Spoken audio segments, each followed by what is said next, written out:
I guess I'm not used to the kind of politeness you have in New Zealand, because in America, the audience is decreased each time, so let's end up just talking to 4 or 5 people. But I'll try to make it not so painful. We've been talking about or what we're aiming to talk about is the theory that works the best, that we know the physicists like the best, and that deals with a part of nature, and that's quantum electrodynamics, and deals with photons and electrons. Most of the time we've been talking about photons.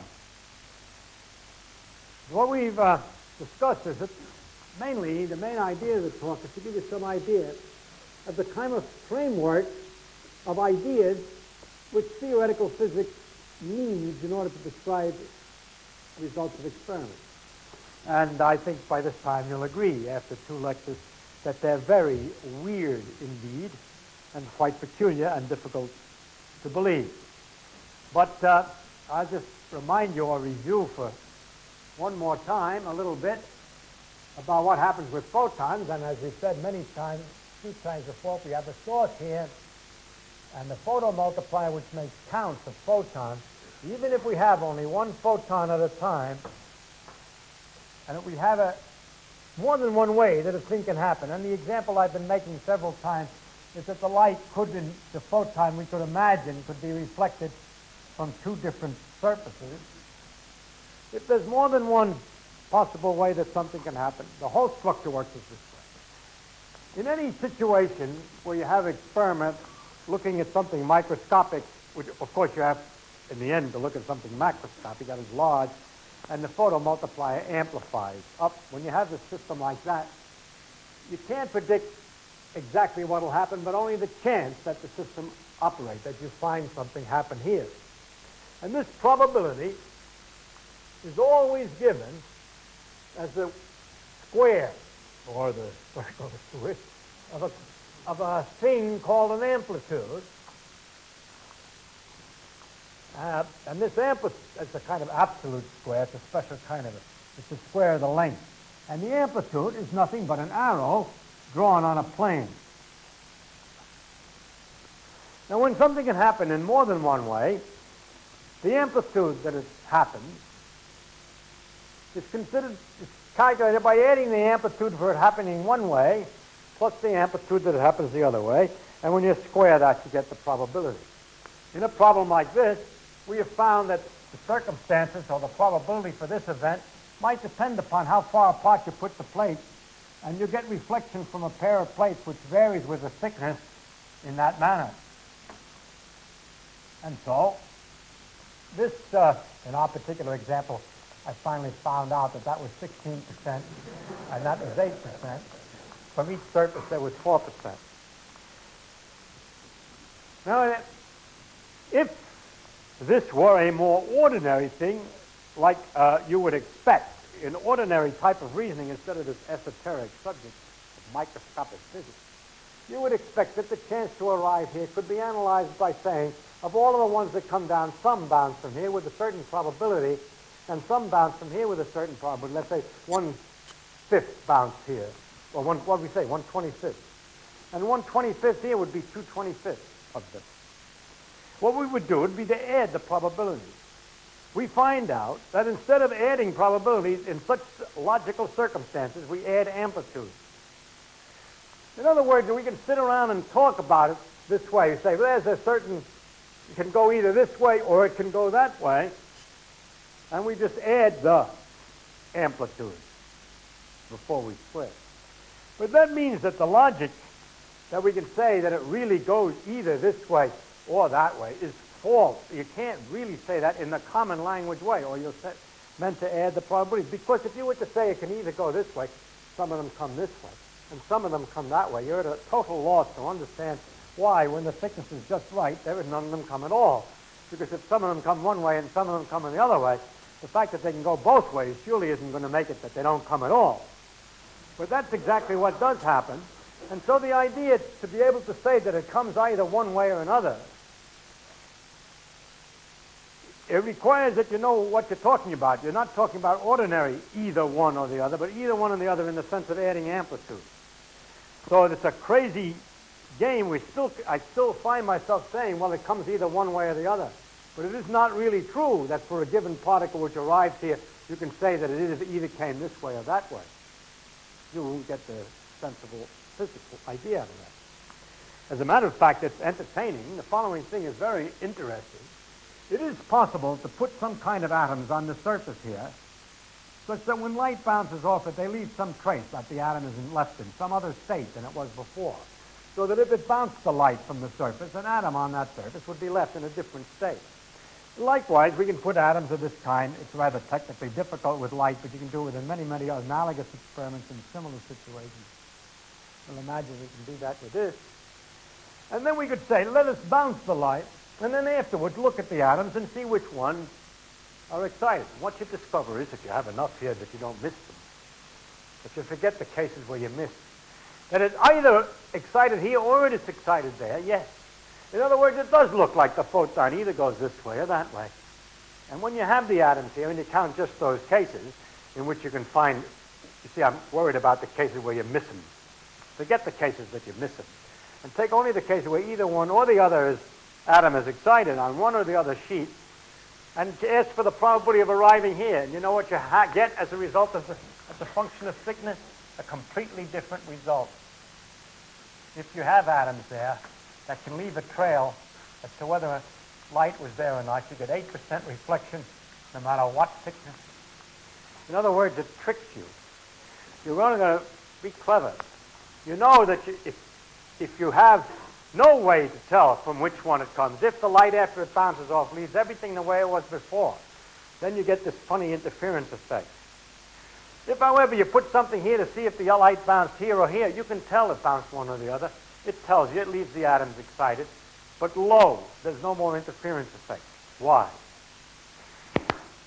How do we describe that? It's not hard. It's that we change the problem. The first problem was, given a source here and material here, what is the probability that for the following event, that the photomultiplier goes off and that the system is left exactly as it was before, that nothing is changed in the glass?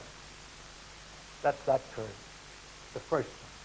But in the second experiment, we're asking for a different final problem. We're asking a different problem. The problem is, what is the chance, if we have a source here and these layers here, that the photomultiplier goes off and one of these atoms on this layer here, say, is excited? That's a different problem, has a different amplitude. And that has nothing to do with what happens down here. And that amplitude is 4%, or 0.2 rather. Squared is 4%. It has some darn angle, I don't understand angle. Squared is 4%, and the probability that it's reflected from the front surface as detected by an atom there is 4%. Likewise, if you ask for the following situation, that the photomultiplier should go off and the bottom one should have an atom excited, you get also 4%. So you see, if we try to test whether or not it's going one way or the other, then the results of the experiment have changed. Or another way, we have to ask about a different experiment. The case of interference is this, that it is such a situation that the rest of the system, the glass, is exactly the same before and after, and there's no way to tell where the light bounced. Otherwise, if you had some way to tell, you'd ask for a different physical result, have a different amplitude and different results. Which means these things I point out because as you've gone along, you've probably struggled to find some kind of a simple-minded explanation of these things. But when you see how annoyingly complicated it gets, I mean not complicated, but curious it gets harder and harder to make a simple model.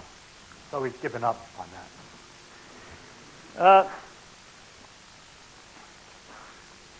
I also emphasized last time that you can get some that one of the things I wanted to emphasize is that things that are very common and observed all the time and which are perfectly obvious are quite different in this world.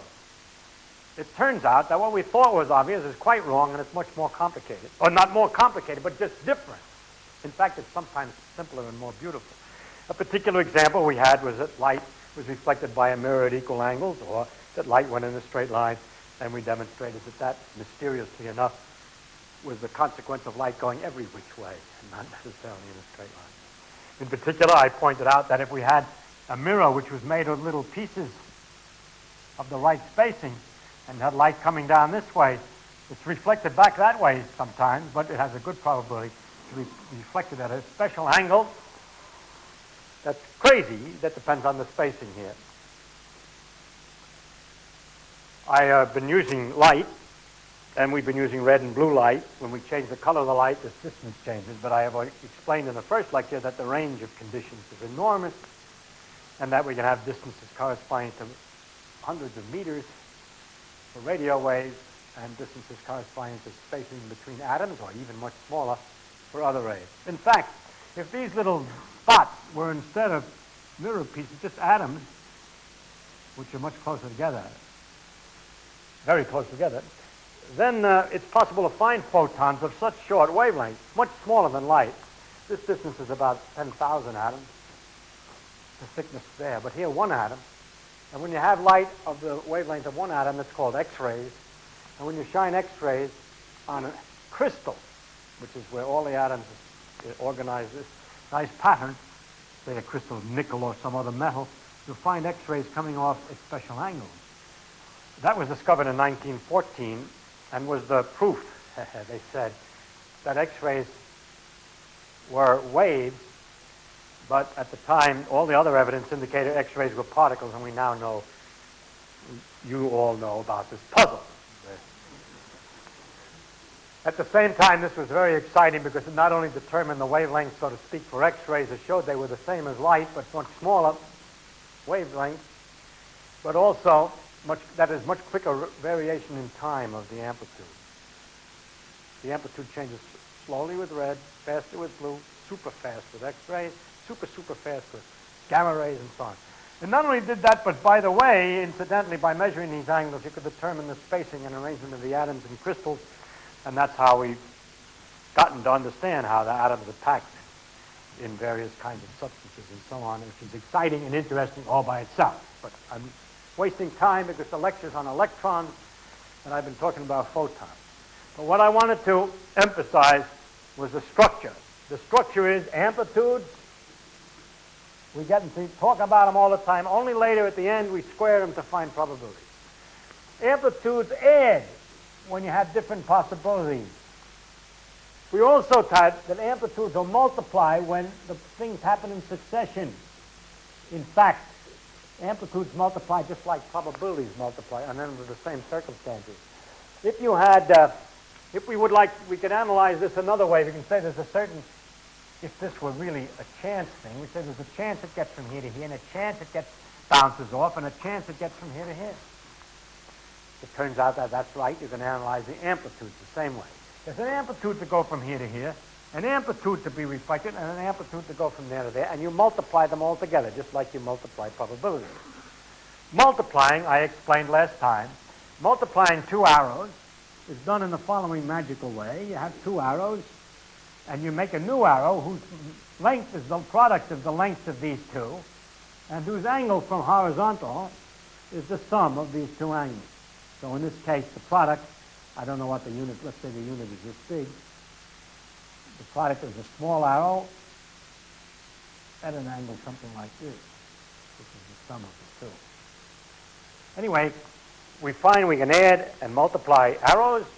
The mathematicians call them amplitudes, and mathematicians call them complex numbers, and that's the structure of the world. Electrons were discovered in about 1895 or so as particles, and they were studied and believed to be particles. They behave very much like particles. You could count them. You could put one of them on an oil drop and measure the electrical charge. Electrons responded to the presence of other electrons. If you had a metal plate here and a metal plate here and had an excess of electrons here and a defect so that what's left over is protons here, then an electron sailing through between the plates would be repelled from the other electrons and attracted to the proton and move in a curve something like this. Millions of electrons moving through a wire represent an electric current, and so on, and so on.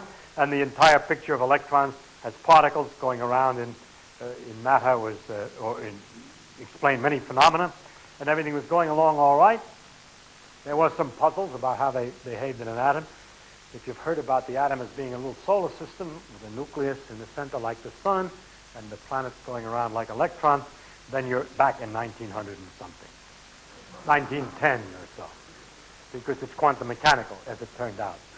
By 1923, de Broglie suggested that this business about mixture, this wave and particle properties like light, was probably also true of electrons. And though historically, the wave aspect, aside from Newton's era, the wave aspect of light was most obvious, and the particle aspect was discovered afterwards. In the case of electrons, the particle aspect was most obvious, and the wave aspect was discovered afterwards. By almost in 1924, only a short time after de Broglie's suggestion, Davison and Germer were doing some experiments bouncing electrons off of nickel, expecting them to bounce back this way, which they did. But they also discovered that some of the electrons went off on a crazy angle. And when they read de Broglie's paper, I can't pronounce it. Sometimes they call it de Broglie, sometimes de Broglie, and sometimes de Broglie. It's a French name, so it's hopeless. And they found that these electrons came off at an angle, and that they calculated the angle, what the wavelength had to be, because you know the spacing of that from the experiments with X-rays. They found out that that was exactly right, according to de Broglie's theory, and that electrons, in fact, did the same thing as light in the same kind of dual hocus pocus. In translating the words dual hocus pocus into better English or better physics, it's this: that even an experiment involving electrons, going from one source, say a tungsten filament, to a counter of some kind, is exactly analogous to the situation with light. In fact, all of physics, as it turns out, as far as we can tell, is all the same framework. There's a probability for an event, and the probability is the square of an amplitude. And there's an amplitude that an electron goes from place to place. The amplitudes can be compounded by addition when there's more than one way to happen, and by multiplication when you can think of things happening in succession. That means that all the possible events in the world that might be analyzable into separate, simple events of which everything is a compound. For instance, is it possible to describe like everything that happens as a series of events? For instance, it jumps, it goes from here to here, it bounces off, it goes from here to here, and so on. I'll give a specific instance in a minute. What does turn out to be true, and this is what the content of the present lecture, is I want to start all over again and tell you, now that I've introduced and I've convinced you about the framework of probability amplitudes, I must give you the laws for the probability amplitudes, and that way give you the complete theory of quantum electrodynamics. It turns out there are only 3 laws, okay? But they have to do with the idea an amplitude that an photon goes from place to place, an amplitude that an electron goes from place to place, and an amplitude that an electron emits a photon. I'll describe them in detail now. Now I would like to give a more complete description of the way the laws of physics look, at least in this partial realm involving only electrons and photons. In order to do this description, I have to include something which I didn't include before, for simplicity. I include now the time. In the experiment which, here it is. In the experiment which I thought I had just erased but didn't, we can ask another question. We can ask, if the source is made to emit a photon at a given moment, what is the probability that the counter receives a count or goes off at a given moment? This adds the idea of time to the things that we've been doing before. We can ask a question that's, in other words, more complete, not only where the thing is and at what time it arrives. And so we have the following world. We have an amplitude inside of space-time, space and time. Things move around in space, and they take time to do so. They don't really move. They have amplitudes for doing their thing, okay? But their thing is done in space and time. You can ask for the amplitude that a photon arrives here at a certain time and an electron is somewhere else at another time, and so forth. Now, in order to describe both the space and the time pictures, I'm going to make a kind of graph which we call, which is very handy. If I call it by its name, you'll be frightened. So I'm not going to call it by its name. I plot the position in space sideways here and the time this way. And I'm going to explain what such a diagram is by taking the old-fashioned world first, not the quantum world, and see what happens. So we take a baseball. It's standing still here. What does it look like on this picture? The space is supposed to be represented this way. Of course, we know space has more dimensions, but I don't have to draw them. I draw one out this way for the other dimension space, and the third one at right angles to both of these and this for the third direction of space. Now, if I represent the baseball by a little plot here, at a given moment, there's the baseball. Later on, the baseball is in the same place. So later on means go along this way. Then later on, the baseball is here. That's the width of the baseball, okay? And later on, the baseball here and so forth. Why did I bother to make it a wide baseball? I don't know. And so here, I could have made it a point baseball and made it easier to draw. The baseball, as a function of time on this diagram, will be represented by that band, all right? Now, if a baseball is moving, okay, it's drifting across the room, what does it look like? This time, I'm going to make a very much smaller baseball, okay? Or you're so far away you can't see the sizing. Let's say it's here now. Later on, it's in another place here, and later on, it's another place here, another place here. So in this world, it'll go so. If it's coasting at a uniform speed, it'll be a straight line. If the baseball goes for a while, hits something and comes back, then it'll go something like this. There was something standing here, right? And it bounces back. Let's say this was a brick which was standing still. And that would be a picture of a ball hitting a wall. It goes boink, boink. And I stretch that out this way. Another way to, well, that's, I think, a pretty clear picture. And this we represent situations in space-time.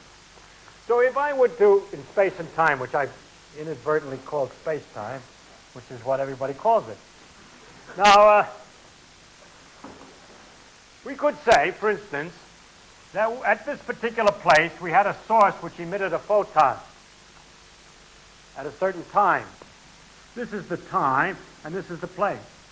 Then later we can ask if, at this place, a detector at that time would discover a photon.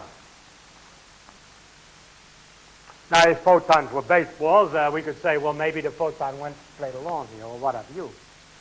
But we don't have to say we don't know anything about how it goes, but you know what the answer is going to be. There's going to be an amplitude, that a photon let out of here arrives here. And that amplitude will depend upon the time of this one and the position, and the time of this one and the position. And I'll call this point for just a moment number 1 point, and this a number 2 point. And then we have a thing which is called the amplitude for a photon to go from, well, 2 from 1. And that's one of the great fundamental laws of nature, what that formula is for that. It's a little mathematical formula, and it's very simple. I do not want to bother you with exact mathematical expression because it won't mean anything. It's easy to describe for those who are more sophisticated. Of course, you realize immediately that this formula for this is going to depend only on the difference of the time and on how far you had to move, the difference of the distances. So it's not so complicated. If the difference of the time is t and the difference of the distances is x, then the answer for this thing is this function, but I don't want to bother you with the mathematical thing. Only know that I can write it down in 1 second, and people who know this magic, this mysterious language, know what that means. So that this formula is extremely simple. It's as elementary as it can be. Oh, it really is as elementary as it can be, as it turns out. If we added a couple of principles, then you can deduce what it has to be, knowing nothing except those principles. The principles are as follows. There's a knowledge of the relation of space and time. The way things depend on time and the way things depend on space are interconnected by a law which is the principle of relativity. And that tells us a great deal, limits the functions a great deal. The second proposition is that the probabilities that you get from this must have the property that if you add up the probability of every possible event, you get 100%. And if you make a wrong formula here, it doesn't check. You know, the probability of everything all added together has to be every possibility, which is 100%. Something's got to happen, in other words. And if you get the wrong formula, it doesn't come out right. You find out that the probability of something happens is 1.5, or -2, or something. So adding relativity and that principle determines this almost completely. Not quite completely. I'll tell you a little more about it in a minute. This function, this depends on these two things. Just for the sake of this discussion, I'll call it D, say. Why D? P, for photon. P is for photon. Between 2 and 1. It's an amplitude of a certain size that depends on the distance between the two. You might at first be surprised because when we were dealing with photons over there, we said that the amplitude was rotating and depended on the time by going around proportional to the time, depending on the color of the photon. Nothing has been said about the color of the photon over there. Something's wrong. No, it turns out as follows. I will explain it better later. The color of a photon is a result of the source. The source emitting has an amplitude to emit the photon, which is a function of time which is going around.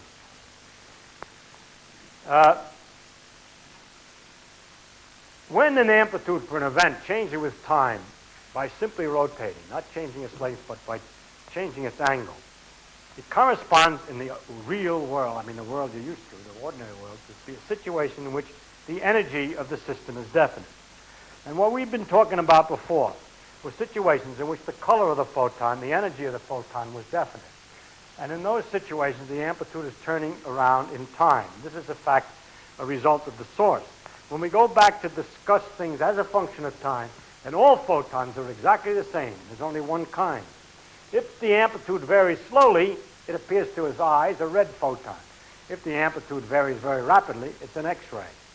It's all the same. It's just one thing. There's only one kind of a photon when you cut the time. So you see, when you discuss it in time also. So you see that things are getting simpler. To represent that a photon has gone from 1 to 2, we represent that by a wiggly line for no good reason. To represent a photon going from 1 to 2. Now the next thing we have to do, that's the first law of physics. The second law of physics, that's all about optics. That's the entire theory of light. It really is. The part that's not in it is how the light interacts with matter, and I'm coming to that. Next law, that has to do with electrons. Oh, I did cheat a little bit, yes, wait. I told you about polarization of photons, which I've left out here.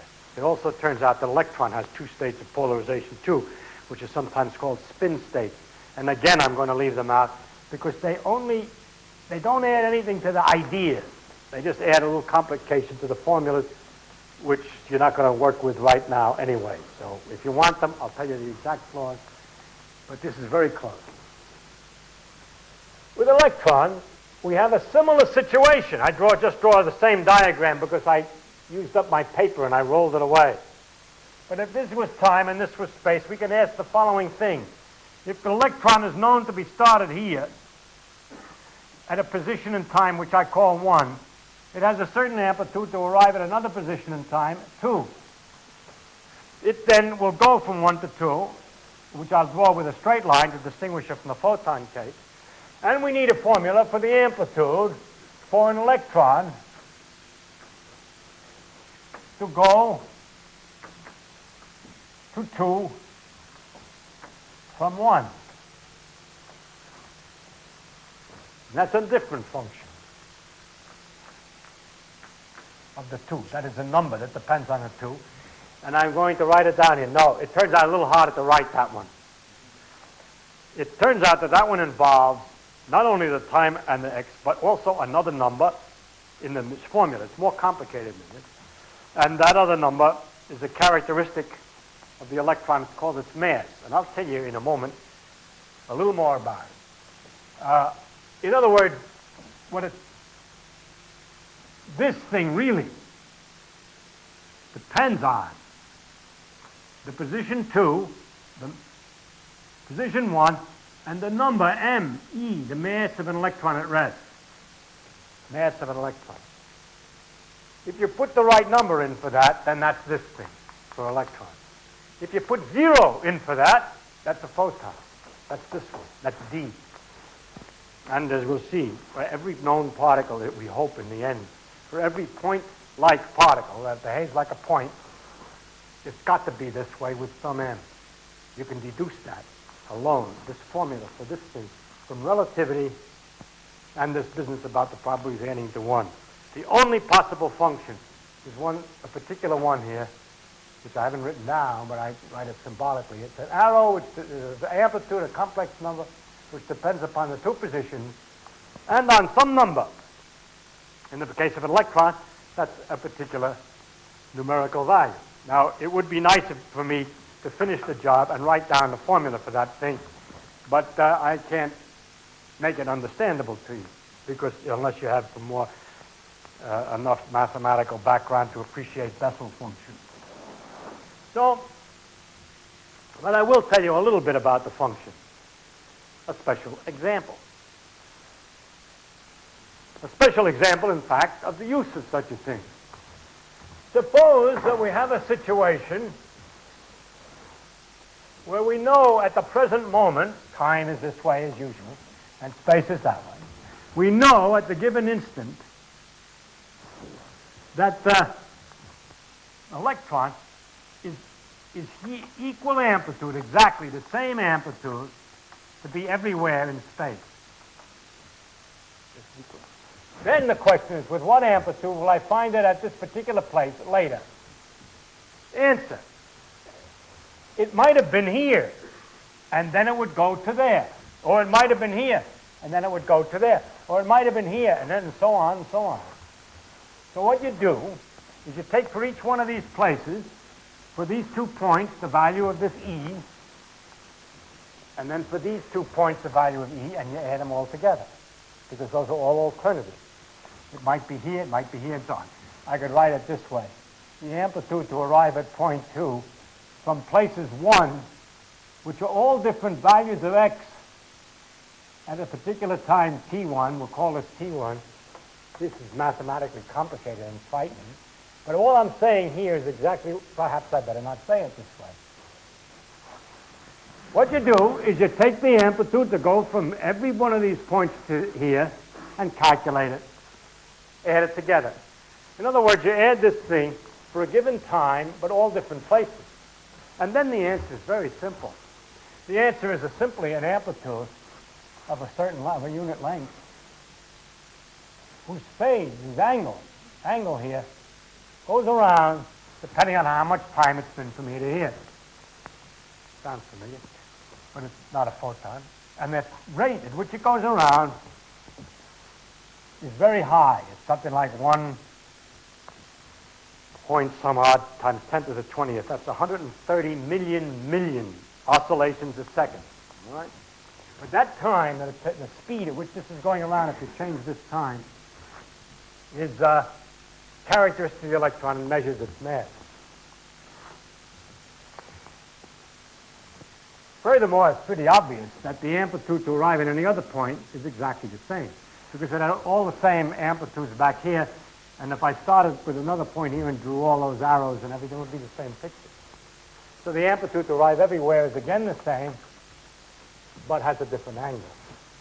So if the amplitude to be everywhere in space is exactly constant, the amplitude to be everywhere in space stays constant, but changes its angle only. And the rate depends on the mass. A particle whose amplitude is the same to be everywhere in space corresponds to a particle at rest, stationary, in the normal parlance. Also, I told you, when an amplitude is such that all it does, it doesn't change anything except in time by changing the angle, it's a state of constant and fixed energy. An electron at rest has a definite energy, which is called its mc square, I think. It's mass times the speed of light. I've taken the speed of light to be 1 in the units I'm using, so that this just goes around depending on the mass. If I had had a heavier particle, the situation would be the same. I put a different number in here, but it would just be that this amplitude would rotate faster in that case. Anyway, there's a simple example of one of the properties of this function, which is very, very simple. As a matter of fact, if you're clever enough, you can deduce from this, plus the principle of relativity, what that function was, but you're not that clever, so we'll let it go. But I just wanted to try to emphasize that the particular function, although I haven't written it down exactly, is as simple almost as it can be. Finally, there's one more rule, and that is that if an electron comes to a point at the same with a photon, they come together at a point, an electron and a photon, that an electron can go off from there. It's possible to have a junction. And there's an amplitude that there's a junction. The amplitude that a photon is absorbed by the electron, let's say. Or whatever kind of a junction you've got. We can talk about what the junctions mean. But every time you see a junction, you get an amplitude. That amplitude is given by a formula. C is equal to 0.08542, and so on. A number, just a number. 1 times it. Physicists like to remember this number in the form 1 over c squared. And they write c squared is 137.03599 plus or minus 3, and that's the result of an experiment. That's a magical number, a mysterious number. Good theoretical physicists put that at the top of their bed at night and dream if they can figure out why that's the right number. The fact that we have no idea where that number comes from, and it's one of the mysteries and incompletenesses of the theory, because it would be nice to get that number out of something. It's done by experiment. I'll discuss that problem in much more detail in the next lecture when I talk about the limitations or the incompletenesses of the theory, and also other particles in nature and all the other problems of physics more complete, not just electrodynamics. Well, now let's see. We have just these parts, and I would like to discuss calculating the amplitude for a number of different events so that you can see what's involved. So the first example will be this. Suppose that I have two electrons, again, time this way, space this way, and so on. I have an electron, I know at position 1, and time, the position time 1, Mach 1 here, and another one at 2.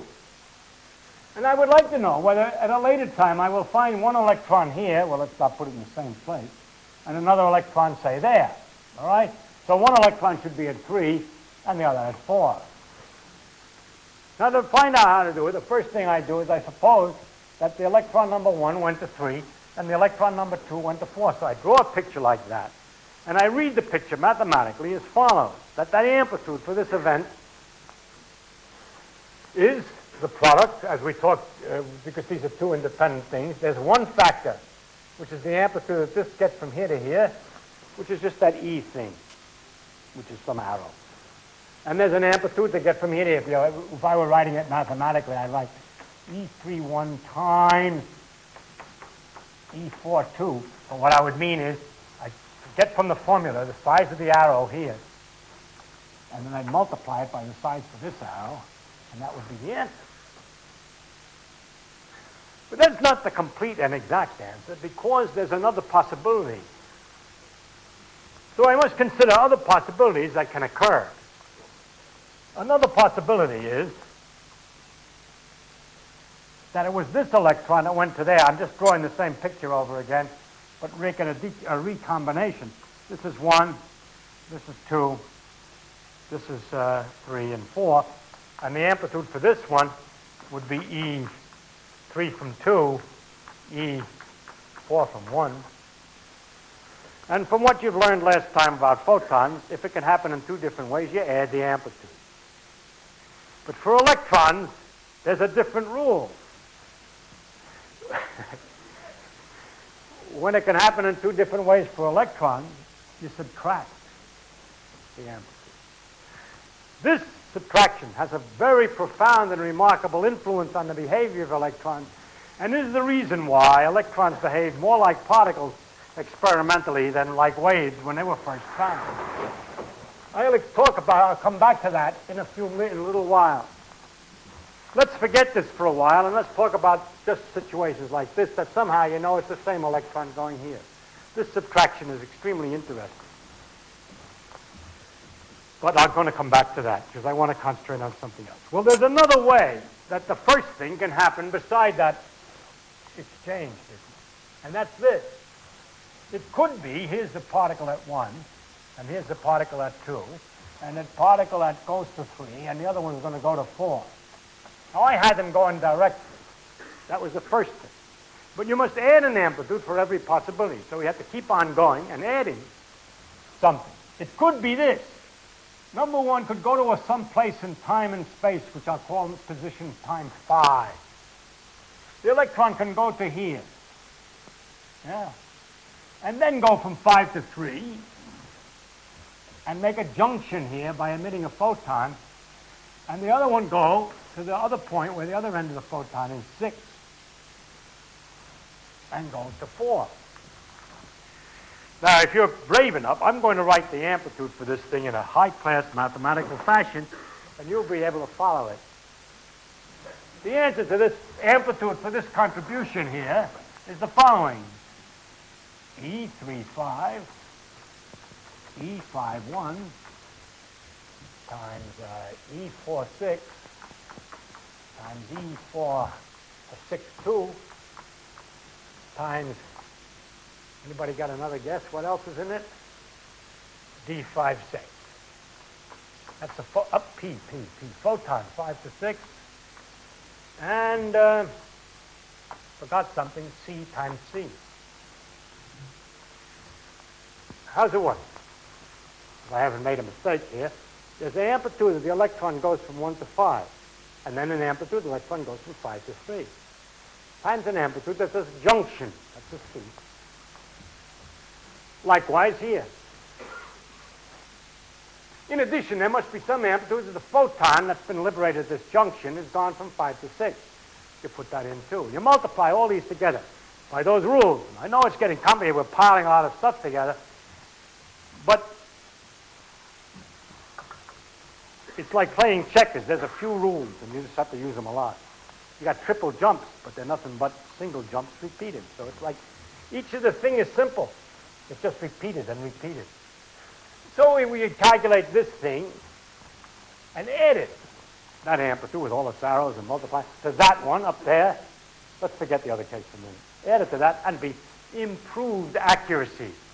It's not quite finished yet. Why? Because, of course, you could have something like this. And so on. I mean, there's all kinds of wonderful things. We'll come to all kinds of wonderful things in a minute.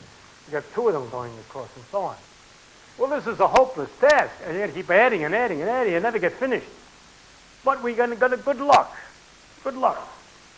You see, this amplitude has a number of factors in it, but also has C times C. And C times C is a relatively small number of the order of 1%. And as it turns out, the contributions from a picture like this under ordinary circumstances is about 1% of the contribution of this. The reason I say that under ordinary circumstances, it can happen that you've got a situation where this one is adding a lot of cases and a particular picture cancels out by interference, and then something that's 1% smaller is the whole thing, and so on. Forgetting all about that, each time you add an extra photon, you add a C square, it makes it 1%. So therefore, if I make a picture like that, it's 1% of this one, which is 1% of that one. So by the time I got down to this one, I got things correct to 1 in 10,000. And if I would get to the lazy, I go to putting 3 of these darn things across, well, then I got to 1 part in a million, and that's why we can calculate so accurately, because we can do 1, 2, 3. Never can get to 4. It's too complicated. And there's another thing I forgot to say, and that is that where's 5 and where's 6, you're sitting there asking. Anywhere. Yes, anywhere. Those are all possibilities, and those are alternatives. 5 might be here and 6 here, and you have to take that, then you have to put them somewhere else and add them and add it and add it for all different places that 5 and 6 can be. All right? So what I mean to do is to add this together for all places that 5 can be and all places that 6 can be. I mean by its places, positions in space and in time. If 6 is later than 5, you're inclined to say the photon went from 5 to 6. If 5 is later than 6, that is, if I got this around that way, you would say the photon went from 6 to 5. In other words, in one case, this emitted a photon which the other one absorbed, or vice versa, this can emit a photon that absorbs. But it's a funny thing in relativity, it's very difficult to say when two things are nearly at the same time which is ahead. And this whole business of trying to decide when they're nearly at the same time which one is emitting the photon and which one is absorbing the photon is an irrelevancy. This function for photons is large when the distance is big, only when these two are at such an angle that you usually can get there at the speed of light. You usually think light goes at the speed of light. You used to think light went in a straight line. Light goes on many different lines, and the result is it looks like a straight line to a gross sense. Light goes at different possible speeds, at different kinds of angles here, and the superposition when the distances are big is that it gives only a result when the speed is at the speed c.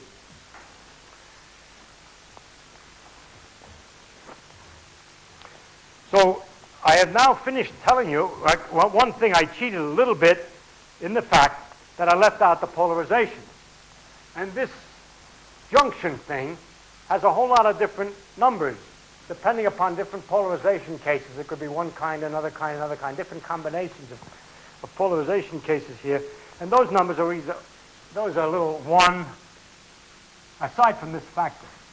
There's either a 1 or a -1, or sometimes a pure vertical thing like that, or sometimes a pure thing like that. Very, very, very simple. So if I'm going to leave out polarization altogether, I'm not giving you a wrong impression that the junction is just C, this number, times 1. It's not exactly 1. Sometimes it's -1. It's a little different, but that's for different polarization cases. But I don't want to deal with that any further. From that, all the phenomena of nature result. For instance, you know that the light can be scattered. It comes from the sun and is scattered by atoms in the sky, so you see blue sky. How does it work? If we have an electron, well, excuse me, let me go in a slightly different order. I'm going to come back to that case. I stepped on my own cord that time and it choked me. I have now recovered enough to continue. In order to understand the behavior of electrons in atoms, we have to add one other feature, and that is the nucleus. The nucleus is not completely understood, and I will not give you the correct laws for the behavior of nuclei. If I could, I wouldn't waste any more time lecturing here, but I would publish it immediately as it is unknown. These functions that we know so well must be the right functions when things behave like points and have no internal structure. And it has turned out experimentally that the electron and the photon have no internal structure to as small as we've been able to look so far experimentally, and that is to distances which is 10 to the minus 15 centimeters, approximately 10 million, 1/10 millionth of the size of an atom. Small enough. So it looks like a point. But the nucleus doesn't look like a point. But for many, many phenomena in atoms, you can approximate by supposing the nucleus is a point. And insofar as you can approximate the nucleus as a point, you can do the same trick with the nucleus, but put the mass of the nucleus there. That is only approximate. For the electron, this is right. For the nucleus, it's approximate. So if I want to describe a hydrogen atom, I have to represent the nucleus, so I'm going to represent nuclei by lines, thicker lines, double lines, like this. This is an electron, that's a photon, and this is a nucleus. And nucleus, let's say to take a hydrogen atom, the nucleus is just a plain proton. And it looks fat because we don't understand it inside there.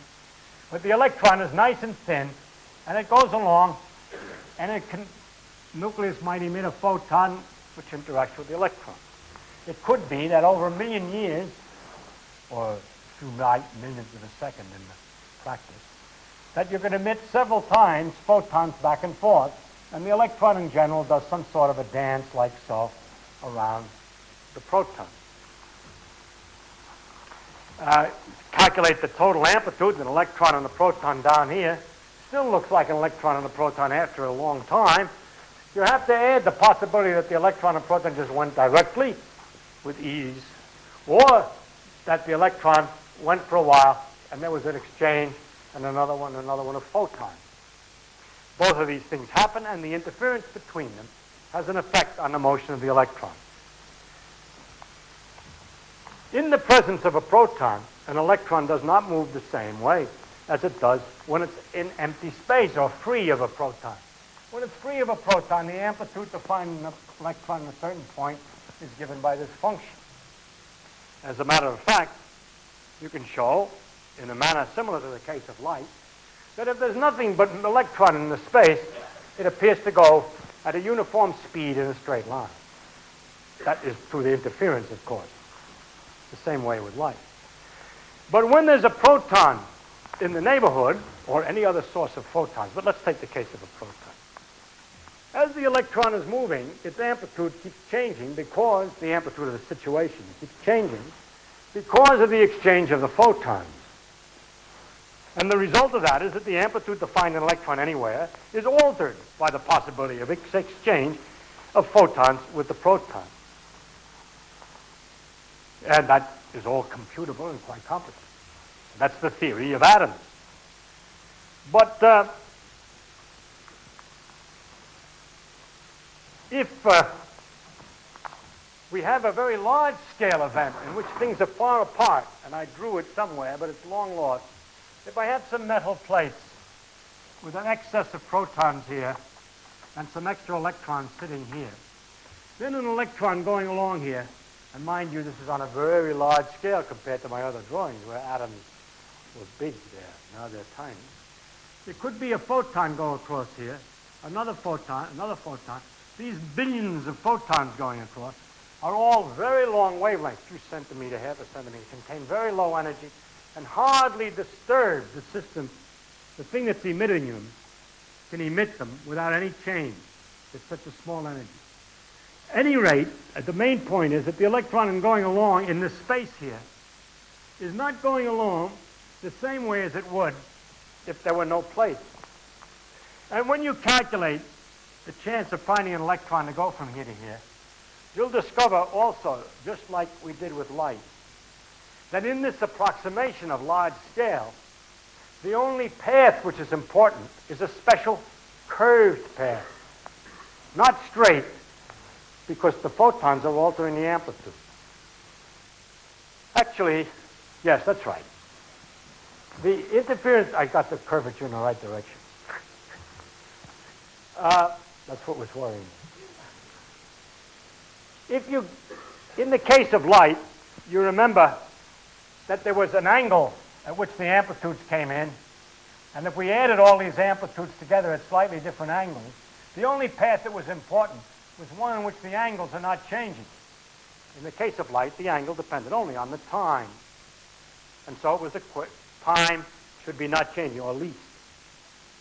In this particular case, the quantity, which is not changing, is more complicated than the time. It's a more complicated thing. It happens to have a different name. It's called the action. And the pairs of particles can be calculated by computing a certain quantity on a path called the action. And the path takes the path, the curve, which looks like the curve of least action. This way of putting the laws of mechanics was discovered many, many years ago as what we call classical mechanics. The relationship of quantum mechanics, quantum mechanics is exactly right, and the classical mechanics is an approximation. The behavior of light jumping all around as before is right, but the idea that it goes in a straight line is an approximation. The idea that an electron goes in a curve is an approximation. It's really amplitude jumping about. This example, however, shows something interesting. In many circumstances, it's true that we have long wavelength photons which can be emitted because they contain so much little energy without disturbing the source. And whether or not they're absorbed by an electron is a matter that doesn't make much difference to the energy of the electron. And so we can find an electron moving in a region in which there are available many photons, enormous numbers. The wavelengths are so long, the energy is so low, the numbers are very large. But they're all about the same. Then we can describe this electron by saying it goes in a straight line except it's disturbed. It's disturbed by the possible presence of photons. We say, in an old-fashioned language, that there's a field in the neighborhood, an electric and magnetic field, which alters the motion of the electrons. But what this electric and magnetic field is amplitudes to find photons in very large numbers, under circumstances where their energy is so low that it's easy to emit them. And that's the earliest ideas then about the motion of electrons was that they were particles being bent by forces generated by fields. This is now all passé. Instead of that, it's just the exchange of electrons, exchange of photons between the electrons or between the nucleus and the electron, the amplitudes for which are all given by this little constant, and the amplitude for the photon to move is given by a known function, and the electron likewise. And that's all there is to it, and from it all the rest of the laws of physics come out. Another example is the scattering of light. Light, according to that view, would always go in a vacuum in a straight line, or however it goes in a vacuum. And if the distances are big, it would look like a straight line. But we know that we've talked many times about light being bounced and reflected from the surface, or light going slower in materials and so on. I have to explain that. What's involved there is that in matter there are electrons, and if this is a typical electron moving along, again, time is this way, unlike this diagram. This is an ordinary diagram moving through a piece of material. We're moving through some place. But here's time again in space. We can have a photon coming in from the outside, hitting an electron in an atom, say, or anywhere. And after that, a photon is emitted by the system. So a photon comes in and a photon goes out, and it's even possible that the electron's condition that was before is restored again, although temporarily it's been changed. Of course, if you like this game, you can imagine another diagram. Let's see.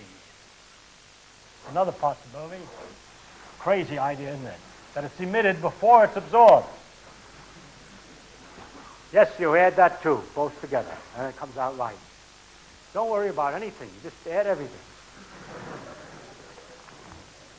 It's only the sum of these two which is the right answer for the scattering of light. So you see that when we have electrons present, a photon can come in and come out in some other direction. That is the basis of the rules that we made before. And I should, for completeness, repeat these rules and explain them all over again, because in this system I had a different rule. I talked about photons having an angle dependent on time, and everything was kind of funny, and it doesn't look like it here. So I have to explain that just a little bit. It works more detailed. Now, this is a more detailed description of what happens in here. First, we were supposing that we had monochromatic light, that is, light of one color. That means that the source was emitting light of only one color. How does it do that? The way it does that, what that corresponds to, a source emitting light of one color, is this. The source, this is time again, and this is space. And let's say the source is standing here. It's like this. It might have emitted the photon then. It might have emitted it later. It might have emitted it later. It might have emitted it later. The amplitude to emit it at each time is different. So the amplitude to emit the photon at different times from the source is changing. Going around backwards. Yes, backwards. Like so.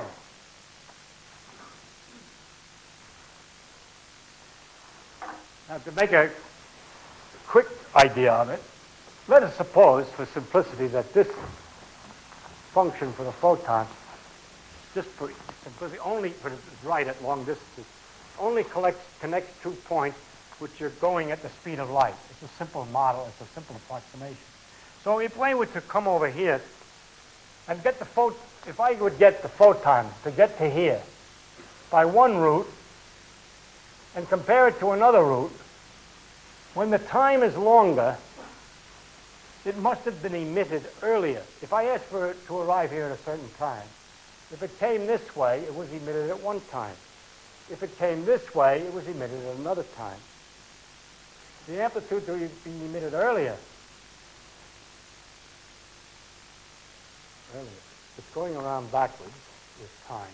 Yes, so the amplitude to be emitted earlier has a bigger angle. That's why the one that takes longer has the bigger angle. It's not really a property of the photon in the space, like I cheated you in making believe it was. It's really the amplitude of emitting. If you get the photon at a certain time here, it means that it left here earlier. If it went this long route, it left even further earlier. And if this source was emitting with an amplitude which is changing in time, then the amplitude to arrive here by this route and by the long route are different because the source was different. So it's really due to the source that there's a difference in the phase, or the angle, rather, of arrival of the light. In addition, there's one other thing wrong. I talk about light being reflected from a surface, and that's just nonsense. It's not reflected from the surface at all. What it really is, it's scattered by the electrons in the material.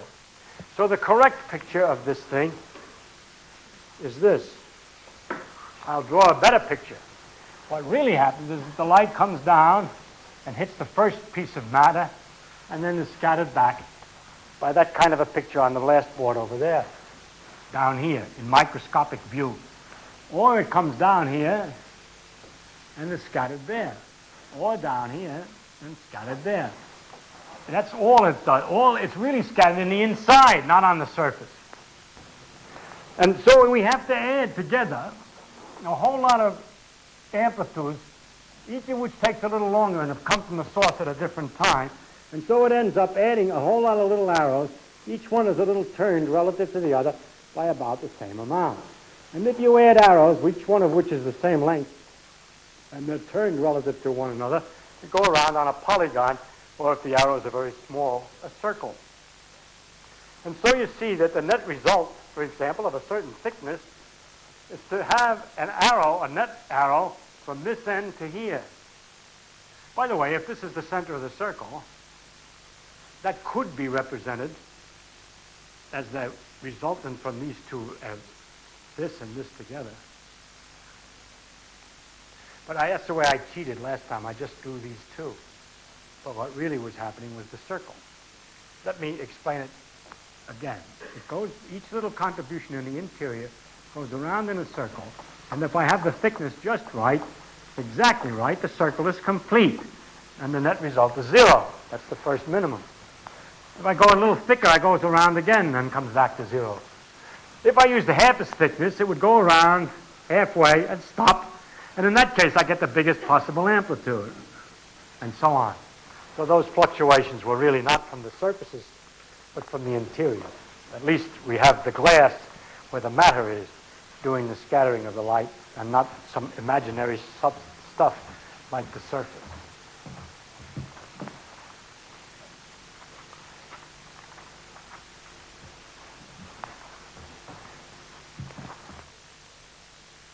I cannot resist.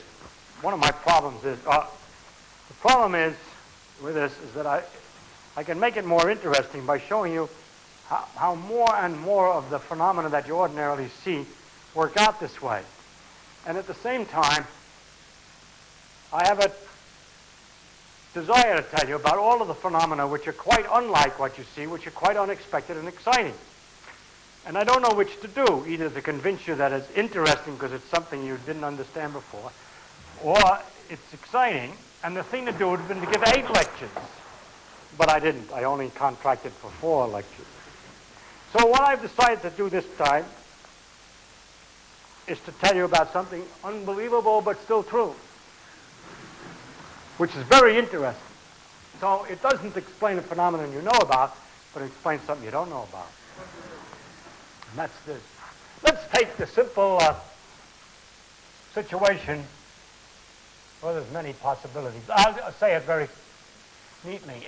In that we would talk about a photon going from a place to place, and that we could also have it this way or turn it around.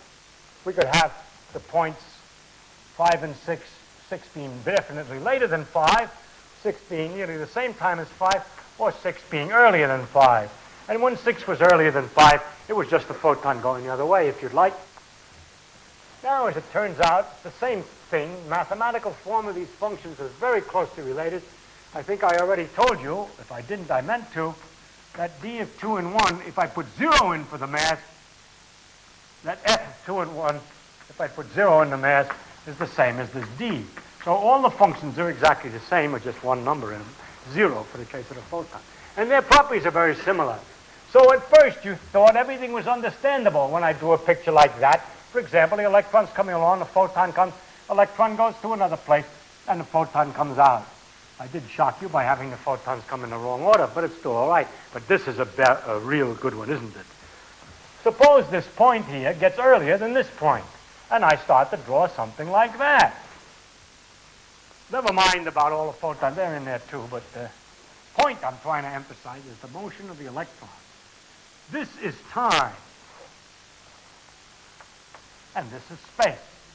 Question: if this point is called 5 and this point is called 6, and 6 is earlier than 5, I hope to goodness this f is 0, huh? Because I don't want things to go backwards. But it isn't 0. What it says is that this is perfectly possible. And what can it be that's going backwards here? Oh, you say that's easy. It's just an electron going from here to here. Almost. Almost. It's this way, though. The electron carries a charge, and it's good to put an arrow on to remember which way it goes. In this particular case, the arrow is going the wrong way. And it turns out that this section going backwards has many properties exactly the same as an electron, but it's not exactly the same as an electron. It is possible, by getting enough energy, so on, to get an isolated long piece of this backward moving section. See, it goes on for a long way. Maybe it's connected to an electron this way and an electron that way, but it's got a lot of things happening, photons coming in and photons going out and so on, except it's going backwards. You can take a piece of that line and put it between those metal plates that we were talking about, and it curves the wrong way. If you figure out which way the amplitudes are coming and they're changing, it'll turn out that it'll bend the other way. It moves toward electrons. In fact, it's just like an electron, except it's positively charged. It's called a positron, and it really exists. It's easy to make. If you get enough energy with some photons in the fields and stuff, you can produce this kind of a situation. For instance, you can take this and have the following physical possibility. I need more blackboard all the time. Let's see what happens. Yeah, I want that one for later, so I have to have this one. Good. For example, if I drew some terrifying thing like this,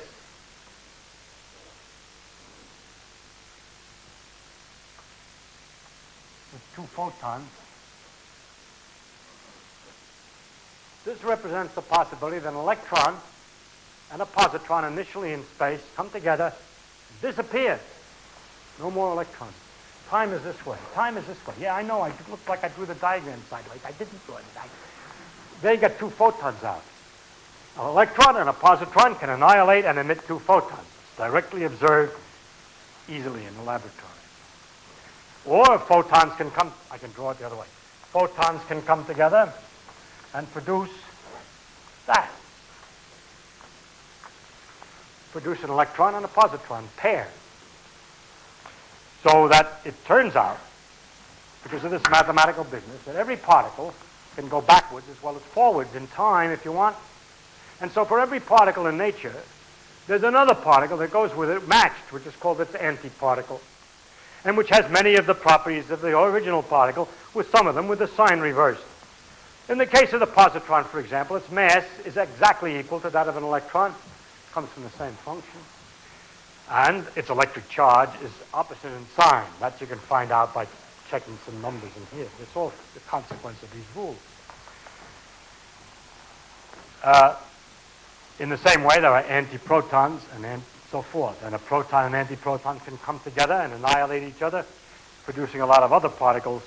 For instance, they could produce 2 gamma rays, but it's rare, but it can happen.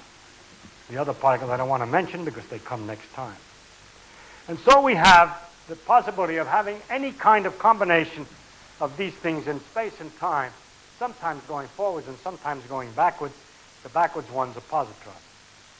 When a positron is actually made, the way I described there, in the laboratory on the Earth, it doesn't go very far before it disappears because it finds an electron, and the two combine, like the first picture, and 2 photons come out. But you can make them, see them go, deflect them with plates the wrong way, and they annihilate again. They were predicted by Dirac from the theory he had, which was really a calculation of this function for the first time, and discovered very soon afterwards by Anderson in the laboratory. This also permits, well, let me now finish. Well, I don't know if I've finished.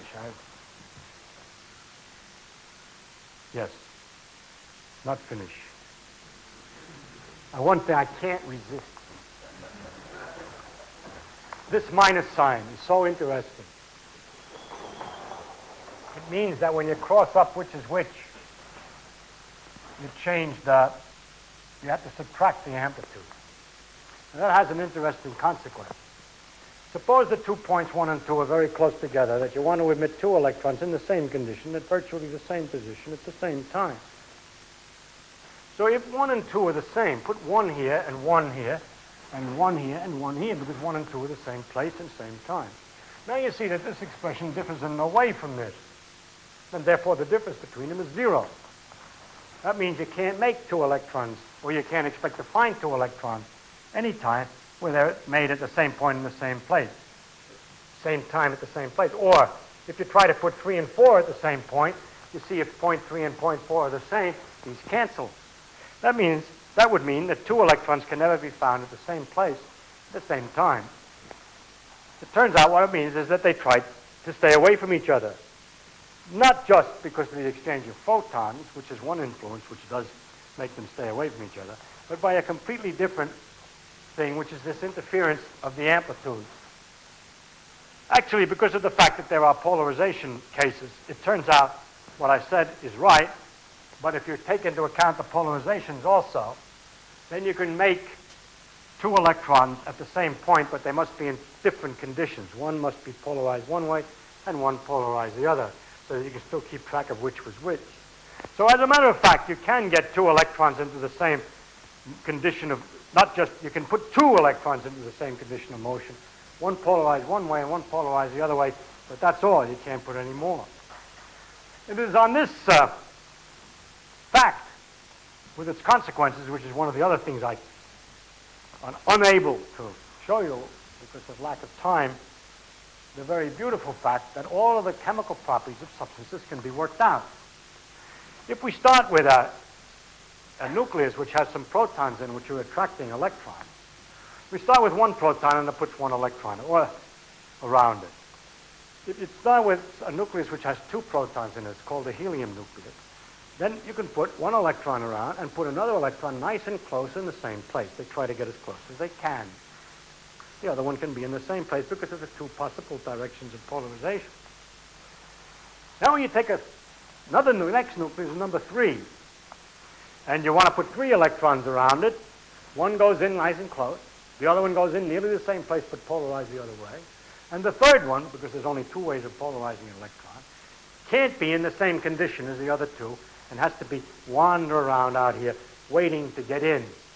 It's not repelled by any electrical force, it's just repelled by canceling amplitude, by interference. It has to stay out there. It's easy, since it's far away, the photons which it exchanges with the nucleus have small effects. It's easy to remove it. The last electron, in other words, is easy to get off. And that represents an atom which is chemically much more active than helium, because it's easy to remove an electron. It gives an electron up easily. Such a thing is called a metal.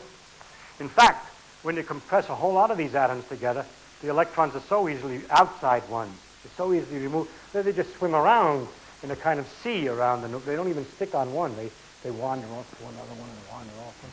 They wander all around inside, but two of them on each nucleus is still there. Boom, boom, boom, boom, but one extra ones are wandering around. Such a material, with very little electric forces, you can make all the electrons shift one way or the other. It does electrical conductor. And that metal I'm describing is lithium. It's the first metal. The element before is helium, and it's hard to get its electrons from the inside. Helium is chemically almost inactive, and lithium is chemically quite active and makes a metal, and so on and so on. I am very sorry to have such a brief time to explain phenomena that you know about in terms of these ideas, as the ideas are by themselves are rather difficult to get at, and I wanted to be complete in telling you about the most mysterious aspects rather than cheat by leaving out something important. I guarantee you, aside from the polarization, which is not important, I have now left out nothing, and the whole theory of electricity, electrodynamics, our understanding of the world comes from just these pictures. Each picture is interpreted this way. When you draw a picture, you write an amplitude for this, and this, and multiply it together, wait, and 2c, you cut it down. Finally, I would like to describe the motion of an electron in the, going along. Here's an electron all by itself going from point to point. All right, nothing to that. But it has to be corrected. It's also possible that as the electron was, instead of just going directly from point to point, goes along for a while, decides to emit a photon, and then horrors, it absorbs its own photon. There's something perhaps immoral about it. But it does it. All right, it might not be the nicest thing to do. It does this. And just, you understand what this symbol represents now. If you put some points in here and label these, there's an E for this, an amplitude for that, an amplitude for that, an amplitude for that, all multiplied, for the amplitude for this electron to go from here to here, times the amplitude for the electron to go from here to here, times the amplitude for the electron to go from here to here, times the amplitude to the photon to go from here to here, times C times C. Those are the couplings for the junctions. And that bunch of junk all multiplied together has to be added for every place that this can be and time, and every place in time that that can be. And when that's all done, you've got this piece, which is supposed to be added to that piece. Now when you add this piece to that piece, you find that the motion of this is slightly altered. Its behavior in particular in a magnetic field is changed. In a magnetic field, if the thing was as simple as this, it turns out its polarization changes at a certain rate, or its spin changes, at a rate that can be measured, and which we'll call 1. 1 is the result you would get for this alone. If you add this to this and figure out how the thing moves, it behaves in a magnetic field slightly differently. And if you just add this, you get 00116, or 8, or something like that. If you're this time, for the fun of it, I'm going to write the formula. It turns out that this term is proportional. The contribution in the magnetic field of this is proportional to 2 C's. C squared is 1 over 137.046. Oh, sorry. Well, I did the error. I'm within the error. Over 2 pi. This time it's easy. Our students learn how to do this calculation in their elementary course in quantum electrodynamics, which is a third-year graduate course. All right?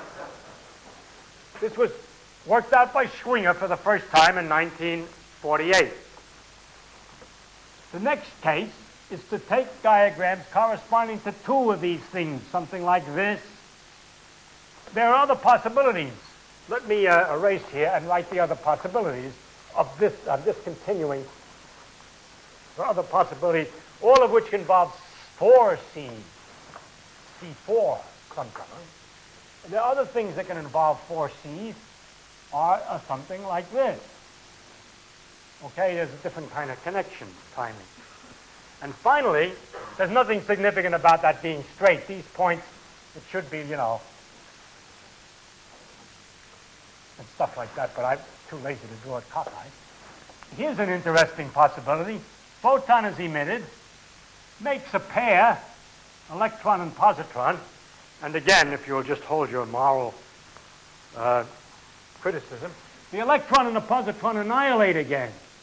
So there's an electron going this way and a positron going that way, and they annihilate again into a photon, and that comes back. It's called a closed loop. It comes and it goes. This involves 4 C's, 1, 2, 3, 4 also. And this, and this, which involve 4 C's, can all be added together, and you get something proportional to C4, which, by the way, is fairly small, being the square of 1%, which is 100, 1 in 10,000 or so. And the coefficient, this time it's not so easy to write down. It's 0.03 something something. All right. At any rate, this took 2 years to calculate after this was worked out. And it took 1 year to find a mistake in that calculation. It's true. It's true. It was very exciting because it was calculated very carefully by 2 different people. They thought they were independent, but they compared a little bit or something. They both had the answer was wrong, and it disagreed a little bit with experiment. And they improved the experiment, and it disagreed, and it showed that quantum electrodynamics was wrong. No, it was an error in arithmetic. So everything was all right. And now, that was 2 years later. That brings us up to about 1950, 51. And now we go on, and we try to do 3. Oh. Well, you see, when you have to add all these possibilities, you get lots of pictures, of which I'll draw one more, but you can keep on going and draw a lot more. You make a pair, they interact by exchanging a photon and so on. And each one of these diagrams represents a definite formula, and we use the diagram to represent the formula. And we just make these pictures, write down what they correspond to, and add the amplitudes. A straightforward cookbook process. All you got to do is write the picture and translate things and write the factors and add everything together. Therefore, it can be done by machinery. Now that we have super-duper computers, we've got so we can compute this one, C6, and by that time it's down to the millionth part. And altogether, so far up to today, as I told you in the very first lecture, this number comes out to be, when you add all this stuff together, don't stop here, but keep on going, 596523 plus or minus 3. Calculated and experimental is 24 plus or minus 2 at the present time. What do we got to do to make it better? Some of this error is that the computer who did this calculation only did it approximately, and we can do it more exactly by using more time on the computer with a little more money. That'll improve the error for that. However, it's no use doing that until we look at number 4. That is C8 with 4 of these extra 8 couplings in it. And people are just beginning to see if they can estimate how big the C8 term will be, because that will be of the same order as this error. In addition, there's an error that comes from the fact that when we go to calculate it, we got to put a number in for C square, and this is as accurately as it's been measured up till now, and a part of this error is due to that. So I have to wait to give this lecture again, perhaps in a year or 2, in which case I'm sure I could write one more figure here, and the error will be smaller. But the question I am not sure of course, is whether it will still agree with experiment. That one never can tell until one makes the calculation more elaborately.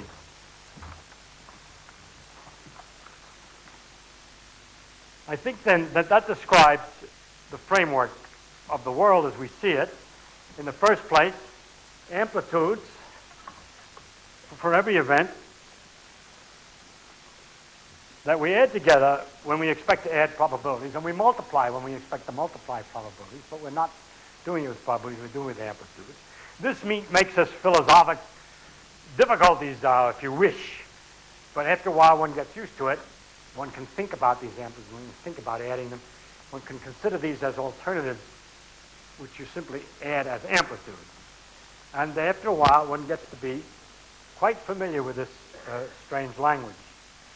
The ordinary experiences of nature, such as light going in a straight line, the conservation of energy, and so on, are all very easily deduced from these principles, and all there really is that we can find to all the phenomena that you see every day, with the exception of radioactivity and gravitation, is just the three rules. That a photon has an amplitude to go from one point to another in space given by a special function P. An electron has an amplitude to go from one place to another by another function E. And that there's a junction possible between a photon and two electrons, which has a coefficient which is a certain number. This slightly modified by a couple of cases for polarization, but no more really complicated than that, represents the whole sum of a knowledge, a summary, a most marvelously unified theory of almost all of common experience, but not all. And therein lies the puzzle. There are much more in the world than just electrons and photons. There are the nuclei, protons and neutrons, and so forth. And the theory is therefore not a complete theory of the world, although it is, as far as we know today, a very complete theory of common phenomena. Colors, light, X-rays, positrons, electric currents, electric and magnetic fields, X-rays, radio waves, and so on, substances, hard and soft, chemical interchanges. Some atoms are easy to combine with others and some are inert. All of this is a consequence, as a result of this analysis, of first finding the right framework, which is the most exciting part of it because it's so utterly strange. But after finding the framework in which to describe things, namely amplitudes, to discover in the end only three amplitudes that you need to discuss.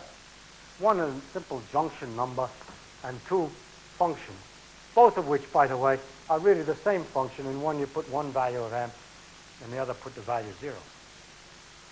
So next time I'll discuss the rest of physics and also all the puzzles which are still left in this theory if you thought that it was absolutely complete. We still have a question or two to ask about it, and I'd like to describe that and other things in physics for the next lecture on Thursday. Thank you.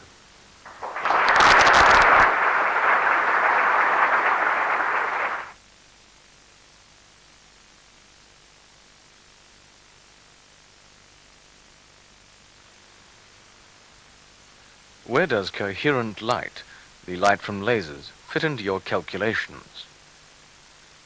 A laser has to do with the fact that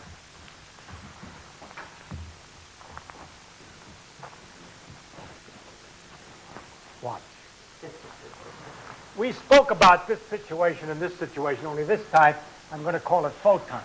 Suppose you have two sources, or two atoms, 1 and 2, which can emit a pair of photons, and you want to know, do you get a photon in two different counters, 3 and 4? There's two ways that can happen. But this time, because it's photons, we're supposed to add these two. Now, if these atoms are in the same condition, or very close, then the amplitudes that we're adding are virtually equal. So the amplitude for the event that the two atoms which are ready to emit produce two photons is twice as big as you would have guessed. If the two photons were different, you would just get this one term because you could distinguish this case from this one. But the two photons are very much the same. You have to add this other amplitude, which is the same thing except that instead of E's, they're P's. And if 0.1 and 0.2 are close together, or in the same condition, you have to add two numbers which are the same, and therefore double the amplitude, and multiply the rate by 4. So therefore, the rate at which two atoms will emit light, if they emit the same light, is higher than if they emit different and independently. So when there's a large number of atoms, the same thing happens. You have to add all the combinations. And when you have a whole lot of atoms that you're all set to emit, that can possibly emit exactly the same kind of photon, they emit much more with a greater enhancement. They all cooperate to emit.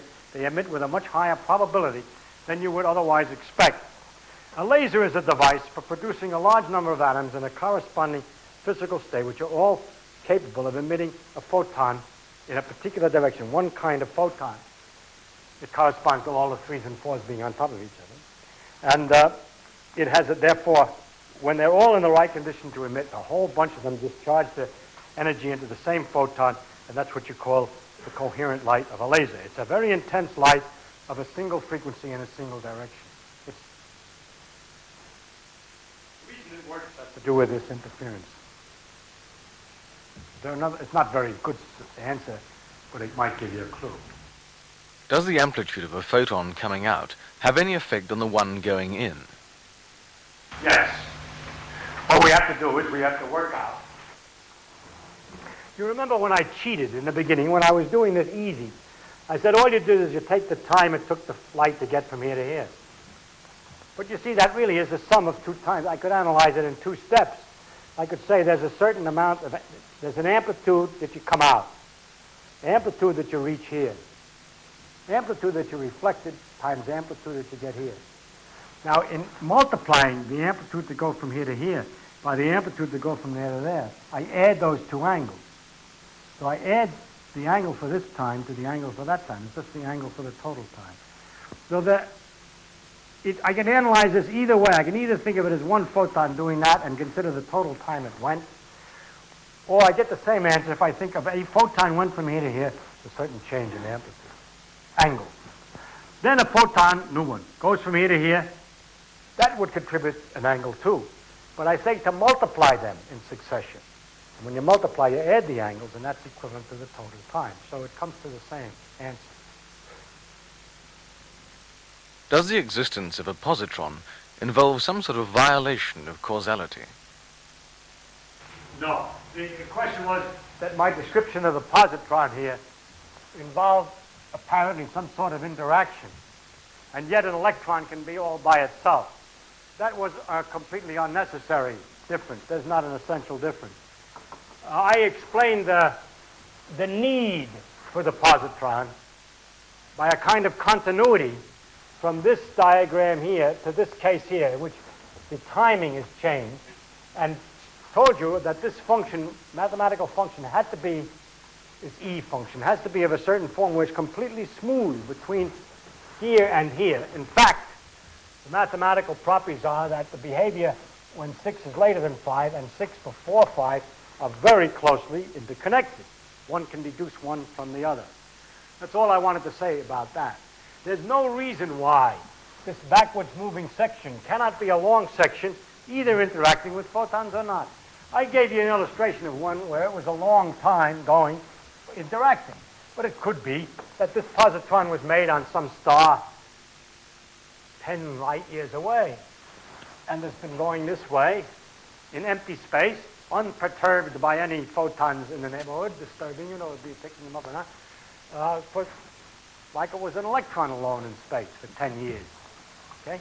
So there's no reason why positrons, in fact, they do. They last, they behave exactly the same as electrons.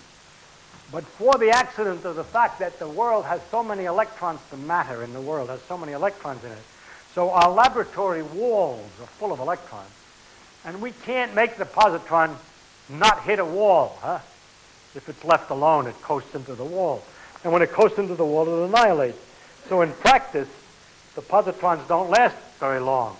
But if you get them in a circumstance where there's no matter, we have done so. It's not left alone because of the wall. But you can make them go in a circle by using a magnetic field. And then you can keep them going for days, going around in a circle, untouched by human hands, not touching any electrons, and they stay, and they stay, and they stay. In fact, we do experiments by making speeding up positrons going around in a circle to a very high energy, and making electrons go in the circle in the opposite direction, and looking at what happens when the electron and the positrons collide with each other.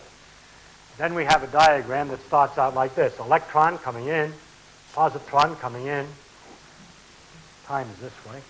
And then things happen. Photon comes, and then one thing might happen is a pair of new particles might come out. If you want to know what kinds of new, could be an electron and positron, it's uninteresting, in coming out in a new direction, you would think that just means a collision. But really what it was an annihilation followed by a recreation. But even more interesting, and I will advertise the next lecture, there are other particles in the world, and this is one way to make them. We can make particles called muons by hitting electrons and positrons together and producing a pair of something else, mu plus and mu minus. So there's nothing different about a positron and an electron. They're all very symmetrical, except history, except the characteristic of our laboratory, that we have a superfluity of electrons. We have an excess of electrons. Is the direction of time in your laboratory reversible then? It's a very interesting subject and requires a lot of more serious discussion. Oh, his question was, what about the time in your laboratory? Is it reversed? The order of time, and that is to say the order of events like this, if you put hot and cold things together, then it gets lukewarm. But if you take two lukewarm things and put them together, one doesn't get hot and the other does get cold all by itself. The explanation of that direction of time, has to do with the confusion of things. If you would take a lot of black things and white and black objects and then just jiggle them, they get mixed up into gray.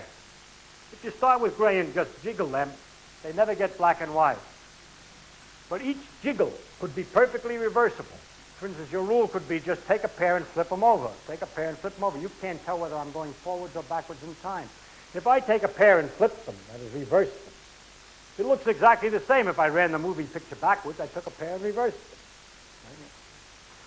So therefore, what is interesting is, it turns out that on the microscopic scale, all the laws of physics are exactly reversible.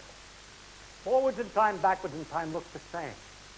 But all those phenomena, and there are many, of course, light and frying eggs are two examples, which go in one direction only in time, have to be interpreted by the complexity of the circumstances, that there are so many particles getting mixed up, plus some assumptions or understanding about the fact that in the past, the matter in the universe is at a higher density than in the future.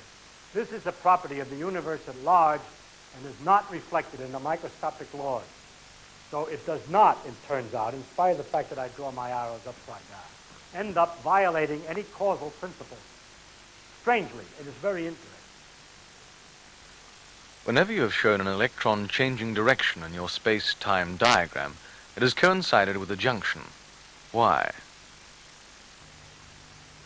I did that because what I really know, and only thing I do know, is that it has an amplitude to go from 0.5 to 0.6 as a free particle without disturbance. And then there's junctions, and then it goes to another point as a free particle without disturbance. And so I just wanted to represent the functions which I've erased here. By this line, I mean that in the final expression, you will find a factor E56.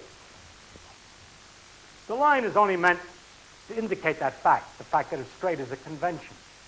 All right? It doesn't mean that the electron has to go exactly along here or anything like that. All I know is it's generated at 5 and disappears at 6. And it has amplitude E56. Okay? I don't worry about where it actually went. A disturbance has to travel from 5 to 6 then. Well, 5 and 6 are the places in which the photon, in this particular case, is coupled. I have only 3 things. It goes from one point to another in a leap, a pure leap without disturbance. The amplitude to do that is that E.